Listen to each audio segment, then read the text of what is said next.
அஸ்ஸலாமு அலைக்கும் வரஹ்மத்துல்லாஹி வபரகாத்துஹு. அளவற்ற அருளாளனும் நிகரற்ற அன்புடையனுமாகிய அல்லாஹ்விற்கு எல்லா புகழும், ஏக இறைவனின் சாந்தியும் சமாதானமும் நம் அனைவரின் மீதும் என்றென்றும் உண்டாவதாக. ஆமீன். அல்ஹம்துலில்லாஹ். லாஸ்ட் வீடியோவில் யாரெல்லாம் எனக்கு துவா செய்யுங்கன்னு கமெண்ட் பண்ணியிருந்தீங்களோ அந்த ஒவ்வொருத்துக்காகவுமே நாங்கள் துவா செஞ்சோம். எங்களுக்காகவும் நீங்கள் துவா செய்யுங்க. ஒரு முஸ்லீம் இன்னொரு முஸ்லீமுக்காக மறைமுகமாக துவா செய்யும்போது அல்லாஹு தாலா அந்த துவாவை உடனே கபூல் செய்கிறான். மேலும் பக்கத்தில் ஒரு மலக்கு நின்று கொண்டு யா அல்லாஹ் இவருக்கு நீ அதே போல் கொடுத்துடு அப்படின்னு நமக்காக துவா செய்கிறாங்க. இட் மீன்ஸ் நம்ம பிறருக்காக துவா செய்யும்போது அந்த இடத்துல மலக்குமார்களே நம்மளுக்காக துவா செய்கிறாங்க. மலக்குமார்களோட துவாவை அல்லாஹு தாலா எப்படி கபூல் செய்யாமல் இருப்பான்? ஏன்னா அவங்கெல்லாம் எந்தவித பாவமே செய்யாதவங்க. 24 மணி நேரமும் அல்லாஹை மட்டுமே துதிச்சிட்ருக்கவங்களுடைய வார்த்தை. அவங்க 24 மணி நேரம் அல்லாஹை மட்டுமே புகழ்ந்துக்கிட்டு இருக்கிற ஒருத்தவங்களுடைய துவாவை அல்லாஹு தாலா எப்படி கபூல் செய்யாமல் இருப்பான்? மலக்குமார்களோட துவாவை அல்லாஹு தாலா உடனே கபூல் செய்வான். அதனால் பிறருக்காக உங்ககிட்ட துவா செய்ய சொன்னாங்க அப்படின்னா கண்டிப்பாக துவா செய்யுங்க. மூலம் அல்லாஹு தாலா நம்மளுக்கும் பரக்கத் செய்வான் இன்ஷா அல்லாஹ். இன்றைக்கி என்ன பார்க்க போகிறோம் அப்படின்னா, இந்த வாழ்க்கையில், இந்த துன்யாவோட வாழ்க்கையில் நிறைய பிரச்சனை நம்மளுக்கு வரும். அந்த பிரச்சனைகள்லையே சிலதை அல்லாஹு தாலா நம்மளுக்கு சோதனைகளாக கொடுப்பான். அதாவது அந்த சோதனைகளுமே எப்படி இருக்கும்னா, அதன் மூலமாக நம்மளுக்கு ஒரு பெரிய ஒரு பொக்கிஷத்தை வச்சுருப்பான். இன்னும் சொல்லப்போனால் சில விஷயங்களை, சில சோதனைகளை அது நம்மளுக்கு நிஜமாகவே சோதனைகளாக இருக்கும். எந்த சோதனை தெரியுமா நம்மளுக்கு பெஸ்ட்டான ஒரு வாழ்க்கையை ஒரு பொக்கிஷமான ஒரு இதை ஏற்படுத்தி தரும்? எந்த சோதனை நம்மளை அல்லாஹ் இடத்துல நெருங்க வைக்குதோ, எந்த சோதனை அல்லாஹை இன்னும் நெருங்கணும், அவள் மட்டும்தான் நம்மளுக்கு உதவி செய்ய முடியும் அப்படின்னு நெருங்க வச்சு இன்னும் ஆழமாக அல்லாஹ்ட்ட நெருங்க வச்சு நம்முடைய பாவ மன்னிப்பை கேட்டு அல்லாஹ்ட்ட துவா செய்ய தூண்டுதோ, அந்த சோதனைகளின் மூலமாக மட்டும்தான் நம்மளுக்கு ஒரு மிகப்பெரிய ஒரு இன்பம் இருக்கும். அது மட்டும் இல்லாமல் சோதனைக்கு பிறகு நம்மளுக்கு ஒரு மன தைரியம் வரும். அது மட்டும் இல்லாமல் நம்மளுடைய எப்படி சொல்கிறது, நம்ம இந்த சோதனை வந்தது எனக்கு கரெக்டு தான், இதனால தான் எனக்கு இவ்வளோ இது இன்பம் வந்திருக்கு, இதனால தான் எனக்கு என் இறைவன் இந்த இன்பத்தை கொடுத்துருக்கான் அப்படின்னு நம்மளுடைய மனசும் ஆறுதல் படுத்தும். எந்த சோதனை தெரியுமா நம்மளுக்கு மிகப்பெரிய நஷ்டமாக இருக்கும்? அந்த சோதனை வந்துருச்சுன்னா அதை அப்படியே நம்ம யோசிச்சுட்டே மித்தவங்கள்ட்ட போய், மனிதர்கள்ட்ட போய் ஆறுதல் தேடுறது, இல்லை அப்படியே அதை விட்டுறது அப்படின்னா அது இன்னும் சோதனை அதிகமாக தான் ஆகும். முதல்ல நம்மளுக்கு சோதனை வந்துருச்சு, நம்மளுக்கு பிரச்சனை வந்துருச்சு, கவலை வந்துருச்சு அப்படின்னாலே நம்ம போகக்கூடிய இடம் எதுவாக தெரியுமா இருக்குது? இந்த ஃபோனில் எதையாச்சும் சும்மா பார்க்குறது, இல்லை மனிதர்கள்ட்ட சொல்லி இந்த மாதிரி எனக்கு ஆயிடுச்சு, என்ன மாதிரி கஷ்டம் யாருக்காச்சும் வர முடியுமா அப்படின்னு இது பண்ணுறது.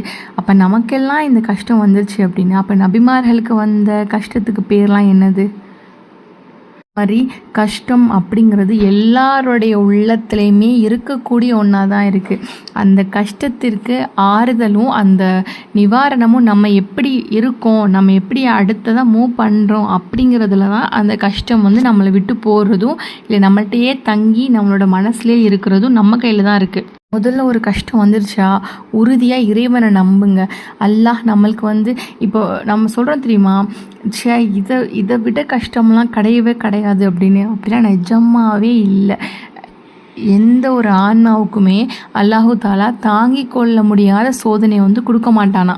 நம்மளை விடவும் கஷ்டப்படுறவங்க இருக்காங்க, நம்மளை விடவும் வாய் ஊத்து கூட இல்லாமல் எப்படி சொல்கிறது, ஒருவேளை சாப்பாடுக்கே திண்டாடுற குடும்பமும் இருக்காங்க. இன்னைக்கு அல்லாஹு தாலா உங்களுக்கும் எனக்கும் ஒரு வீட்டை ஏற்படுத்தி, அது சொந்த வீடோ வாடகை வீடோ ஏதோ ஒரு வீடு, அந்த வாடகை கொடுக்குற அளவுக்கு நம்மளை அல்லாஹ் தாலா ஆக்கியிருக்கான். அப்போ அந்த மாதிரி கொடுத்து நம்மளுக்கு உடுத்துகிற துணியை கொடுத்து இந்த அளவுக்கு நம்மளை அல்லாஹ் வச்சுருக்கான்ல, அப்போ அவனுக்கு அல்ஹம்துலில்லாஹ்னு ஒரு வார்த்தை நம்ம சொல்கிறோமா? இன்னும் மேலும் மேலும் மேலும் மேலும் எனக்கு அது தரல இது தரல கொடுக்காததை பற்றி தான் நம்ம குறை சொல்லிகிட்டு இருக்கோம். உங்களுக்கு நல்லது அப்படின்னா இறைவன் அதை கொடுப்பான். உங்களுக்கு எது பெஸ்ட்டு அப்படிங்கிறது உங்களுக்கு தெரியாது, இறைவனுக்கு மட்டும்தான் தெரியும். மறைவானவற்றை அறிபவன் நம்ம கிடையாது, நம்மளுடைய இறைவன் தான். நம்மளுக்கு எது எந்த நேரத்தில் எப்படி கிடைக்கணும் அப்படிங்கிறது நம்மளுடைய இறைவன் நம்மளுக்கு தெளிவான ஒரு முடிவுகளை வச்சுருப்பான். பெஸ்ட் பிளேனர் அல்லாஹ் மட்டும்தான். அவன் அப்போ சொல்லுவோம் அல்ஹம்துலில்லாஹ், இதுக்காக தான் அல்லாஹு தாலா என்னை அதில் போகாமல் இது பண்ணியிருக்கான் அப்படின்னு சொல்லி. நம்ம நல்லா யோசிச்சு பார்த்தா தெரியும், நம்மளை சுற்றி நடக்கிறத சில விஷயங்கள் நம்மளால் அப்சர்வ் பண்ண முடியும். இப்போ ரீசெண்டாக ஒருத்தவங்க நான் மீட் பண்ணதை சொல்கிறேன். அவங்க வந்துட்டு ஒரு 5 இயர்ஸ்க்கு முன்னாடி அவங்க என்ன பண்ணாங்கன்னா, மலேசியாவுக்கு வந்து அவங்க போகிறாங்க. இப்போ போகும்போது அந்த திருச்சி இமிக்ரேஷன்லேயே அவங்கள வந்து ஸ்டாப் பண்ணிடுறாங்க. ஸ்டாப் பண்ணிட்டு இந்த மாதிரி அவங்க சொல்கிற இதில் வந்து கொஞ்சம் சந்தேகமாக இருக்குது அப்படின்னு சொல்லிட்டு ஸ்டாப் பண்ணிட்டு அவளை வந்து வீட்டுக்கு அனுப்பிச்சிடுறாங்க. அந்த இன்சிடெண்ட்டுக்கு அப்புறமா அவங்க வந்து 1 மாதத்துக்கு வீட்டை விட்டு வெளியில் வரல. இந்த மாதிரி நடந்துருச்சு, இப்படி ரொம்ப அசிங்கமாயிருச்சு, எல்லோரும் வந்து இப்படி போயிட்டு வந்துருச்சு ரொம்ப இதாக போனேன், ஆசையாக போனேன், இது பண்ண முடியலை, அவ்வளோ பேர் என்னென்னமோ பேசினாங்க. அப்போது இந்த மாதிரி இருக்கும்போது இப்போது இந்த 1 மாதத்துக்கு முன்னாடி அவங்க வந்துட்டு இந்த மாதிரி நான் உம்ரா போகிறேன் அப்படின்னு சொல்லிட்டு ஒரு விஷயம் சொன்னாங்க. என்ன அப்படின்னா, அல்லாஹோட இதை வந்து நான் முழுமையாக நம்பினேன். அப்போது நான் ஃப்ளைட்டில் போகாததுக்கு காரணம் அல்லாஹ் வந்து முதலாக நான் ஃப்ளைட்டில் கால் வைக்கும்போது அது உம்ராவுக்காக தான் இருக்கணும். என் புருஷனோட நான் கால் வைக்கணும்னு தான் எனக்கு அதை வந்து நிறுத்திருக்கிறான் போல் அப்படின்னு சொன்னாங்க. மாஷா அல்லாஹ்! நிஜமாவே அது கேட்கும்போது அப்படியே ரொம்ப சந்தோஷமாக இருந்தது. அப்போ அல்லாஹோடைய பிளான் வந்து நமக்கு தெரியாது. ஆனால் அது வந்து பெர்ஃபெக்டாக இருக்கும். நிஜமாவே அதை நம்மளுக்கு கொடுக்கும்போது நம்ம நினைக்கலாம், இது இல்லை, அது இல்லை, இது ஏன் தாமதமாகுது அப்படின்னு. ஆனால் தாமதமாகிற ஒவ்வொரு விஷயமே நம்மளுக்கு வந்து நலவத்தான் அல்லாஹ்விடத்துலேருந்து கொண்டு வந்து தரும். அதனால் எந்த விஷயம் தாமதமானாலும் சரி, எந்த விஷயம் வந்து நடக்கலனாலும் சரி, நன்மைக்கே, இது வந்து நம்மளுக்கு நன்மைக்கு தான் அப்படின்னு மட்டுமே நினைங்க. மேலும் வந்துட்டு அல்லாஹ்வை அதிகமாக நெருங்குங்க. அல்லாஹ்வை நெருங்குறதின் மூலமாக மட்டும்தான் நம்மளுடைய துவாவை அல்லாஹு தாலா கபூல் செய்வான். நம்ம ஆசைப்பட்ட எல்லா விஷயமே கிடைக்கும். அதான் சொல்கிறேன், தட்டக்கூடிய கதவுகள் மட்டும்தான் திறக்கப்படும். அல்லாஹ்விடத்தில் கேட்கக்கூடிய துவாக்களை அதிகமாக கேளுங்க, அதிகமாக அவனை நெருங்குங்க. எந்த நேரம் இருக்கோ அந்த நேரம் ஃபுல்லாக ஸலவாத் ஓதுங்க. இன்றைக்கி ஒரு அமல் வந்து நம்ம பார்க்க போகிறோம். என்ன அப்படின்னா, அதாவது இந்த ஒரு அமலை வந்து மார்க்க பண்டிதர்கள் நம்மளுக்கு சொல்லி கொடுத்துருக்காங்க. இது செய்கிறதின் மூலமாக நம்மளுடைய துவாக்களை அல்லாஹு தாலா உடனே கபூல் செய்கிறானா. மேலும் வந்துட்டு சிறப்புகளை பற்றி அவ்வளோ சொல்லியிருக்காங்க. ஃபஸ்ட்டு வந்து நம்ம எல்லாருக்குமே தெரிஞ்ச ஒரு சிறப்பான ஒரு திக்ர், லா ஹவுல வலா குவத இல்லா பில்லா. சொர்க்கத்தின் பொக்கிஷம் வந்து இந்த திக்ர். அப்போ இந்த திக்ரை கேட்டு என்ன தேவையாக இருந்தாலும் சரி, என்ன நாட்டமாக இருந்தாலும் சரி, இந்த ஒரு திக்ரை அதிகமாக ஓதி, இந்த நியத்துக்காக நான் ஓதுறேன், இதை எனக்கு கொடுத்துரு அப்படின்னு நம்ம நியத்து வச்சு இறைவன்கிட்ட மன்றாடி கேட்டோம் அப்படின்னா நிச்சயமாக அது உங்களுக்கு கிடச்சிரும். அதில் எந்த வித சந்தேகமே கிடையாது. நம்ம எல்லாருக்குமே தெரியும், ஒரே ஒரு சஹாபியை ஒரு இரவுலையே அந்த சஹாபியை வந்து லட்சாதிபதி ஆக்குச்சு இந்த ஒரு சொர்க்கத்தின் பொக்கிஷமான லா ஹவுல வலா குவத்த இல்லா பில்லா இந்த திக்ரு தான். அதாவது உங்களுக்கு இரட்டிப்பு சந்தோஷத்தை வந்து அல்லாஹு தஆலா கொடுத்தான். அவங்களுடைய மகன் வந்து காணாமல் போயிடுவாங்க. அப்போ வந்து அந்த தாய் தகப்பன் போய் ரசூல்லாட்ட வந்து சொல்லுவாங்க, இந்த மாதிரி காணும் அப்படின்னு. அப்போ ரசூல்லாஹ் வந்து இந்த லா ஹவுல வலா குவத்த இல்லா பில்லாவை அதிகமாக ஓதிக்கிட்டே இருங்க அப்படின்னு சொல்லுவாங்க. உடனே வந்து அடுத்த நாள் காலை நேரத்தில் அவங்க வந்துட்டு வருவாங்க. அந்த காணா போனவங்களுடைய பையன் வருவாங்க.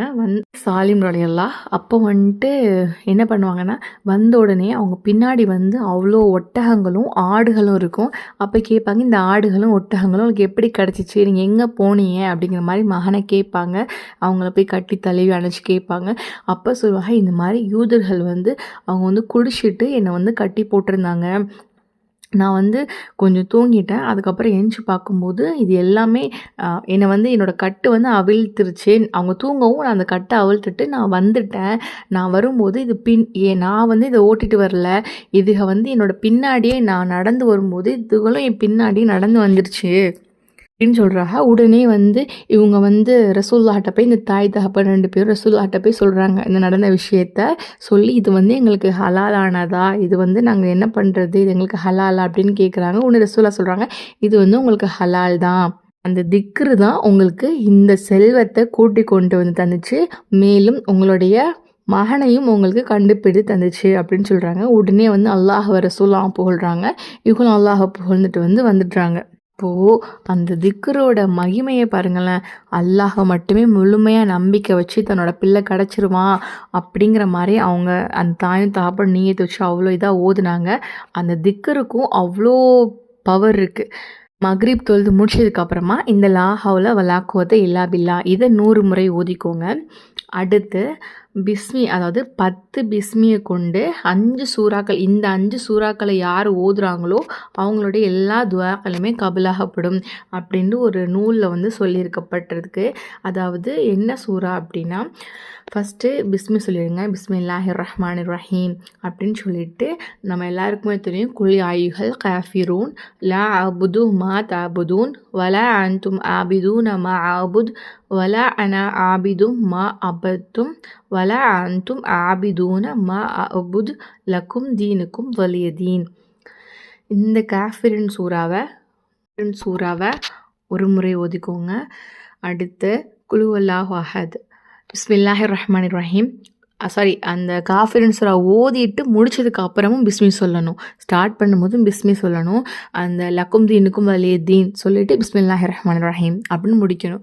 அடுத்து பிஸ்மில்லாஹிர் ரஹ்மானிர் ரஹீம் குல் ஹுவல்லாஹு அஹத் அல்லாஹு ஸ்வமத் லம் எலித் வலம் யூலத் வலம் யகுல்லஹு குஃபுவன் அஹத் பிஸ்மில்லாஹிர் ரஹ்மானிர் ரஹீம் அப்படின்னு முடிக்கணும். அதாவது இந்த சூறாக்கு வந்து உள்ள சிறப்பே அல்லாஹோடைய சிஃபத்தை அந்த ஒரே சூறாவில் சொல்கிறது தான். அதோட அர்த்தம் என்ன? அல்லாஹ் ஒருவன் என கூறுவீராக, அல்லாஹ் தேவைகளற்றவன், அவன் யாரையும் பெறவும் இல்லை, அவன் யாரும் பிறக்கவும் இல்லை, அவன் யாருக்கும் பிறக்கவும் இல்லை, அவனுக்கு நிகராக யாரும் இல்லை. இது அல்லாஹோட சிஃபத்தை ஒரே ஒரு சூறாவில் சொல்லி முடிக்குது. அதனாலே இந்த சூறாக்கு அவ்வளோ சிறப்புகள் இருக்குது. ஒரு முறை ஒரு சஹாபி வந்துட்டு இந்த சூறா வந்து ஓதிட்டுருக்காங்க. அப்போ அதை ரசூலா கேட்குறாங்க. கேட்டதும் அவருக்கு கடமையாகிருச்சு அப்படின்னு சொல்கிறாங்க. உடனே வந்து அபூ ஹுரைரா கேட்குறாங்க, யார் ரசூலல்லாஹ் என்ன கடமையாயிடுச்சு அவங்களுக்கு அப்படின்னு கேட்கும்போது ரசூலுல்லாஹ் சொல்கிறாங்க, அவங்களுக்கு சொர்க்கம் கடமையாயிடுச்சு அப்படின்னு. அந்த அளவுக்கு இந்த சூறாக்கு வந்து சிறப்புகள் ஏராளமாக இருக்குது. இந்த சூறா ஒரு முறை ஓதிட்டு பிஸ்மி சொல்லி முடிச்சிடுங்க. அடுத்து பிஸ்மில்லாஹிர் ரஹ்மானிர் ரஹீம் குல் அஊது பி ரப்பில் சூரத்துல் ஃபலக்னு சொல்லக்கூடிய பிஸ்மில்லாஹிர் ரஹ்மானிர் ரஹீம் குல் அஊது பி ரப்பில் ஃபலக் மின் ஷர்ரி மா ஹலக் வமின் ஷர்ரி காஷிகின் இதா வகப் வமின் ஷர்ரி நஃபாசாத்தி ஃபில் உகத் வமின் ஷர்ரி ஹாசிதின் இதா ஹசத். பிஸ்மில்லாஹிர் ரஹ்மானிர் ரஹீம் அப்படின்னு முடிச்சிடுங்க. அடுத்து உதவி தரக்கூடிய அல்லாஹ்விடத்துலேருந்து உதவியை தேடி தரக்கூடிய ஒரு சூறா அப்படின்னு சொல்ல போனால் இதா ஜா நஸ்ருல்லாஹ், அதாவது சூரத்து நஸ்ர். பிஸ்மில்லாஹிர் ரஹ்மானிர் ரஹீம் இதா ஜா நஸ்ருல்லாஹி வல் ஃபதஹ் வரஐத الناس يدخلون في دين الله أفواجا فسبح بحمد ربك واستغفره إنه كان توابا. இந்த சூறா ஓதிட்டு பிஸ்மில்லாஹிர் ரஹ்மானிர் ரஹீம் அப்படின்னு முடிச்சிடுங்க. அடுத்து சூரத்து நாஸ். பிஸ்மில்லாஹிர் ரஹ்மானிர் ரஹீம் குல் அஊது பி ரப்பின் நாஸ் மலிக்கின் நாஸ் இலாஹின் நாஸ் மின் ஷர்ரில் வஸ்வாசில் ஹன்னாஸ் அல்லதி யுவஸ்விசு ஃபீ சுதூரின் நாஸ் மினல் ஜின்னதி வன்னாஸ். பிஸ்மில்லாஹிர் ரஹ்மானிர் ரஹீம் அப்படின்னு முடிச்சிடுங்க. முடிச்சுட்டு இப்போது சலவாத்து 11 வரை எந்த சலவாத்தாக இருந்தாலும் பரவாயில்ல, அந்த சலவாத்தை 11 முறை ஓதிட்டு அல்லாஹ்விடத்தில் உங்களோட தேவைகளை சொல்லுங்கள். உங்களுடைய தேவை என்ன அப்படிங்கிறது கேளுங்க. நிச்சயமாக இது வந்து ஒரு அனுபவபூர்வமான ஒரு அமலாக இருக்குது. இந்த திக்ர் ப்ளஸ் இந்த சூறாக்களை ஓதி நம்ம கேட்கும்போது நிச்சயமாக அல்லாஹு தாலா நமக்கு என்ன வேணுமோ அந்த உதவியை வெகு விரைவாக நம்மளுக்கு தருவான். இன்ஷா அல்லாஹ் இது ஓதி பாருங்கள். இது யாருக்கெல்லாம் பயனுள்ளது அப்படின்னு நினைக்கிறீங்களோ அவங்க கூட கண்டிப்பாக ஷேர் பண்ணிக்கோங்க. அல்லாஹ் நம்ம அனைவருக்கும் ஜன்னத்துல் ஃபிர்தௌஸ்ங்கிற உயர்ந்த சொர்க்கத்தை தருவானா என்று துவா செய்வதாக விடைபெறுகிறேன். வ ஆஹிர் தவானா அல்ஹம்துலில்லாஹி ரப்பில் ஆலமீன். அஸ்ஸலாமு அலைக்கும் வரஹ்மத்துல்லாஹி வபரகாத்துஹு.